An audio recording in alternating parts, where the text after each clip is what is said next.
who's Deputy Political Editor at the Sun newspaper. Good morning, Ryan. Good morning, David. I mean, just looking at these headlines, it's pretty hideous. I mean, I don't understand where Bridget Phillipson thinks the majority of people favour VAT on private school fees. Let's look at this mega poll, though, because just in terms of this mega poll, Labour currently on 411 seats. They say they would hemorrhage 200 seats, leaving them with 228 seats. The Tories on 222, Reform on 72, and the Lib Dems on 58. I mean, the overwhelming sentiment, I haven't found many people who think the Labour government is doing a good job. Well, it does seem that way, and a lot of the measures that they brought in has affected a lot of people. But one of the interesting things about this poll, and it does show that Labour losing lots of seats, you normally find this in the period we'd call the midterm blues, maybe 2 or 3 years into a parliament, but this seems to have come around even quicker, and it looks like Labour go down from 400 odd seats to 228, the Conservatives on 222, and Reform really pushing on and coming up with about, I think it was 71 seats. So 72, yeah. There is a real, there could well be, when it comes to the next election, a sort of real fragmentation. But I think one thing it does point to is that the policies that the Labour Party brought in, whether it's the winter, getting rid of the universal winter fuel allowance, the national insurance increase for employers, all these things have just created a sort of maybe a bit more of a sort of negative outlook, and people don't like a lot of the policies they brought in, and just going back to a policy that Labour talked about just before the Christmas break was the fact that the WASPy women, those women who are in their 60s, will not be getting any compensation over being informed about changes to the pension age and the state pension. So it seems like every single policy they brought in or made a decision on has affected a lot of people, and I think this poll just shows the early stages of their government are making really, really tough decisions early on. But is that the point, or is it naivety? Because you had Angela Rayner campaigning with her mother for the WASPy women. You had Labour in opposition saying they wouldn't impose extra taxes on farmers, for example. There was no mention of adding VAT to private schools. What people are saying this morning is they feel duped. None of this was mentioned in that pre-election manifesto. Yeah, I think one thing they possibly need to be is a little bit more clever when it comes to, injecting a little bit of politics into their decisions. If they know that they've been campaigning wholeheartedly for example, on the WASPy women, they perhaps need to take a sort of more broader, rounded view of things, and they can't keep blaming everything on the £22 billion black hole. They can't keep blaming everything on fixing the foundations. They perhaps really need to realise that if, as a politician, you say something that in particular the WASPy women need a fair deal because they feel like they've been duped. They need to stick to their word. So I think that's where the anger has come in, and particularly when you come to the winter fuel allowance, that decision that was made very, very early on, just a few weeks into them coming to office. There was no even sort of laying the groundwork for that decision. It was just made in that financial statement in the House of Commons, and I think there was no preparation that could have been made. I know a lot of mitigation has been done in terms of getting people to take up pension credit, but I think it was the way that it was done, and it was just seen as a very, very brutal way of acting. There would be some pretty high-profile casualties of this. Angela Rayner, Yvette Cooper, Ed Miliband, Bridget Phillipson, all out. Pat McFadden, Lisa Nandy.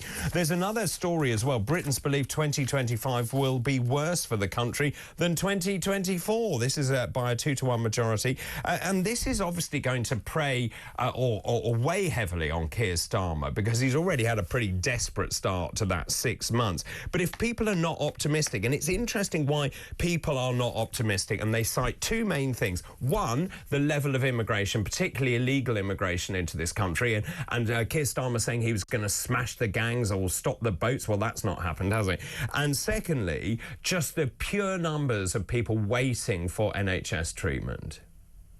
Yeah, they really need to get a grip of this. I think one thing concerns in Westminster, particularly on the NHS, is that Labour are going to come forward with a plan, I think, in the spring to really sort of dealing with the NHS and its issues. It's open to a public consultation. I think there seems to be a little bit of disquiet, as if to say, well, you can blame the Conservatives for being in power for 14 years and blaming them for everything, but then again, you had 14 years to come up with a plan, or at least a few years before the election to actually come up with something, a blueprint for making it work. So why are we waiting almost another year for a big plan for the NHS and to make it work?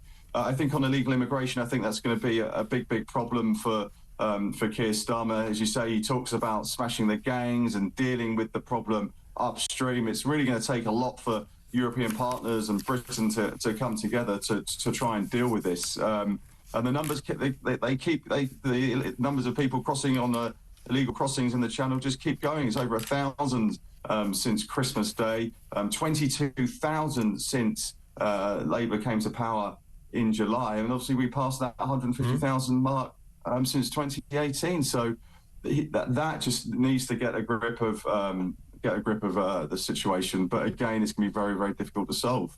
And that's the point, is there's nothing tangible here, because at least the Conservatives had the Rwanda plan that hadn't come into effect, so we have no idea what form that would have done or what impact that would have had. And of course, almost day one of the Labour administration, it probably was day one, Rwanda out the window. But what has it been replaced with? No one can see what Labour actually is doing. That's the trouble. They were so against that Rwanda policy; it was never going to stick. But I think one thing that Keir Starmer wants to do is deal with Interpol, to make sure the National Crime Agency all over this, take out the smuggling gangs who are importing or using those boats, and those boat manufacturers, taking them out of the system so people can't actually get across the Channel.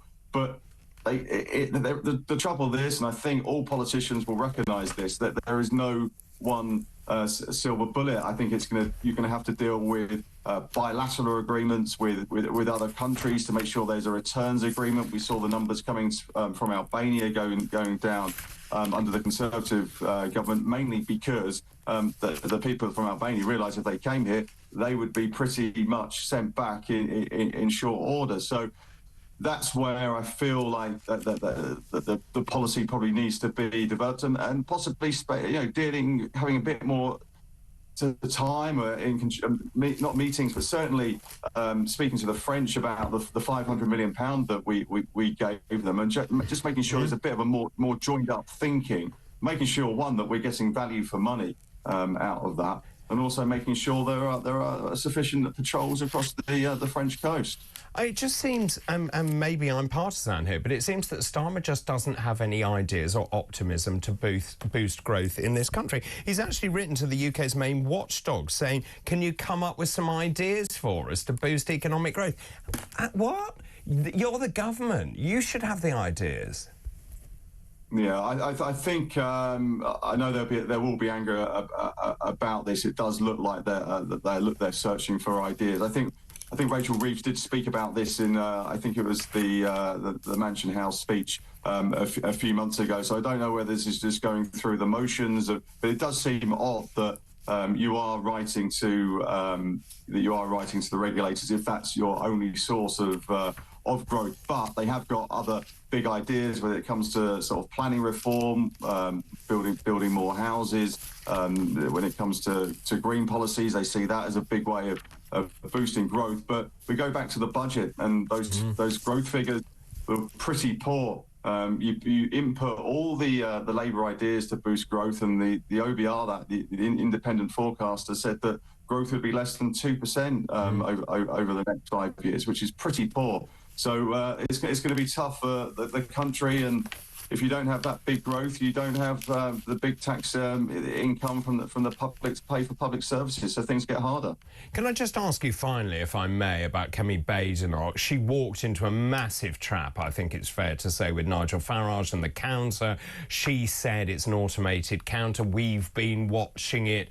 Well, clearly she hadn't been watching it because it's linked to Nation Builder. We've now had verification of that from various news sources. The front page of the Mail this morning, Kemi's fury at TV chiefs favouring Nigel Farage. Kemi Badenoch also, like Starmer, doesn't seem to know what she's doing. I think the thing with Kemi Badenoch, I think we're very, very early into her leadership. But I think every sort of day or every week where she doesn't come up with a big policy on the key issues of the day, whether it's economy, immigration, or the NHS, that void just gets filled by other people, namely Nigel Farage and Reform. So I think she will have to. I think she just wants to set out in the new year the sort of foundations of where her policy is going and the direction of that policy. But I think she probably needs to act a little bit quicker if she wants the public to take her seriously. But one thing that she needs to do is not to get involved in big rows which are totally avoided. If she was going to get involved in the Nigel Farage and the membership row, why does she personally have to do it? She should probably send out the Conservative spokesperson for paper clips just to test the water on it. I mean, it now looks like she may well have to put out an apology if there's legal action from Nigel Farage. So let's just see where that one goes. But it does seem that she needs to step back and think about before she gets involved, and also perhaps in the new year come up with some sort of concrete policies or some sort of foundations of where she wants to take the party, because the Conservatives and their supporters, and particularly their members, will be starting to get more and more impatient by the day.